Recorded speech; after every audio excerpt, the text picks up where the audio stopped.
Mahabharatam part 4 day 3 part 1 నుంచి part 3 ఎవరైనా చూడకపోతే ఇది చూసి ఈ వీడియో చూడండి, బాగా అర్థమవుతుంది.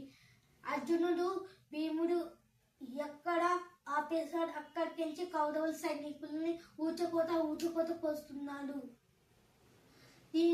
దీనివల్ల వందల కౌరవుల సైనికులు పారిపోతున్నారు. వందలకించి వేల కౌరవుల సైనికులు. ఇది చూసిన భీష్ముడు ఆగ్రహానికి గురై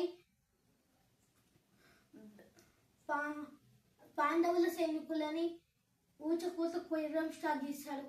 ఎన్నో వందల వేల పాండవుల సైనికుల్ని చంపేశాడు. మళ్ళీ భీముడు ముందర కొన్ని వేల సైనికులు ఉన్నారు. ఈసారికి భీష్ముడి పైన ఎలా పట్టే అలా బాణాలు వేస్తున్నారు. ఒక బాణం వచ్చి భీష్ముడి ఛాతిలో ఎన్నో బాణాలు గుచ్చుకున్నాయి.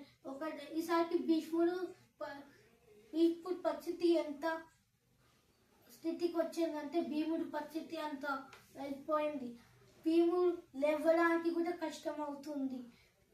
తన తండ్రి పరిస్థితి చూసిన ఘటోత్కచుడు ప్రత్యక్షమై కౌరవుల సైనికులు ఊచకోతకు వస్తున్నారు. ఘటోత్కచుడిని చూసినాక కౌరవుల సైనికులే పారిపోతున్నారు.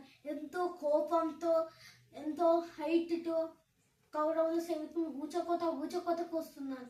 ఘటోత్కచుడు బాణాలు వేసిన కట్టెపుల్లలాగా ఇరగొట్టేసి గాలిలోనే కొన్నిటిని ఏకంగా స్లోగా వల్లే బాణాలను ఈజీగా ఇరగొట్టేస్తున్నారు. కొన్ని కుచ్చుకుంటాయి, కొన్నే కుచ్చుకున్నాయి. అవి కట్టెపుల్లని ఎలా తీస్తారో అలానే తీసి పక్కకేస్తున్నాడు. మరోవైపు అర్జునుడు కొన్ని వందల వేల కౌరవుల సైనికులని చంపేస్తున్నారు. ఘటోత్కచుడిని వేల కౌరవుల సైనికుల్ని చంపేశాడు.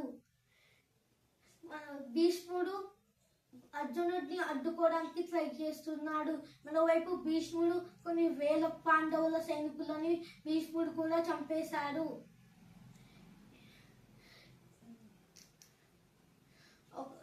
డే 3 అయిపోయేసరికి భీముడు ఫైనల్ గా లేచాడు. భీముడికి ఏం కాలేదు, కాకపోతే కొన్ని గాయాలు అయ్యాయి. Day 3 ended.